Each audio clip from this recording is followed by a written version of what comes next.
Hi friends, ఈ video చూడండి.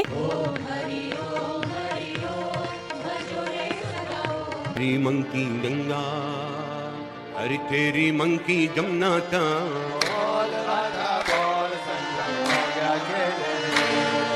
జీవుడే దేవుడు అని చెప్పేది భగవద్గీత మాత్రమే. త్రైగుణ్య విషయావేద నిస్త్రైగుణ్యో భవార్జున నిర్ద్వంద్వో నిత్య సత్వస్థో నిర్యోగ క్షేమాత్మవాన్. ఇవన్నీ పట్టించుకోకు భక్త, నేను నీ వెంట ఉంటాను. నెల్లూరుకు చెందిన ఈ ముస్లిం భగవద్గీత ప్రచారం చేస్తున్నాడు.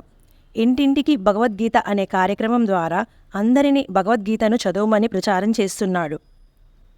ముస్లిం దేశాల్లో కూడా మన ధర్మం పట్ల ఆసక్తి చూపుతున్నారు.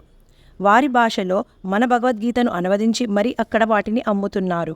అరబిక్ భాషలో అనువదించిన భగవద్గీత పుస్తకాలు కేవలం సౌదీలోనే 15 కోట్ల పుస్తకాలు అమ్ముడయ్యాయి అంటేనే ఎంతో ఆశ్చర్యం కలిగిస్తుంది. ముస్లిం ప్రజలు కూడా కొందరు మన ధర్మం గురించి తెలుసుకుంటున్నారు, ఆసక్తి చూపుతున్నారు. ఎందరో సనాతన ధర్మాన్ని స్వీకరిస్తున్నారు.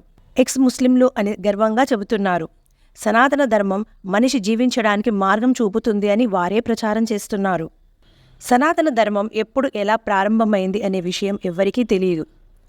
ఆది అంతం లేని ధర్మం, అనంతమైనది సనాతన ధర్మం. హిందువులుగా పుట్టిన వారందరికీ సనాతన ధర్మం యొక్క గొప్పతనం చిన్నప్పటి నుండే తెలుస్తుంది.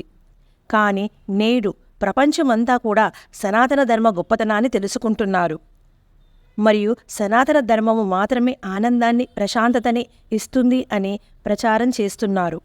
అందుకే లక్షల్లో విదేశీయులు సనాతనాన్ని స్వీకరిస్తున్నారు. ముస్లిం దేశాల్లో కూడా ఈ మార్పును చూడవచ్చును. సౌదీ అరేబియాలోని పాఠశాల విద్యార్థులకు రామాయణ, మహాభారత, భగవద్గీతను నేర్పుతున్నారు. అక్కడి స్కూల్లో కంపల్సరీ సిలబస్ చేశారు. అందుకే సౌదీ అరేబియాలో జోరుగా భగవద్గీత పుస్తకాలు అమ్మకాలు జరిగాయి. ఫ్రెండ్స్, ఎంతో పుణ్యం చేసుకుంటే మానవ జన్మ లభిస్తుంది అంటారు. అంత అద్భుతమైన జన్మ లభించిన మనము మన డ్యూటీస్ మనం చేస్తూ ధర్మ మార్గంలో బ్రతుకుతూ సదా దేవుడి ధ్యానంలో గడపడమే అన్నిటికన్నా అదృష్టం. మీకు ఈ వీడియో నచ్చితే please like, share and subscribe. Thank you.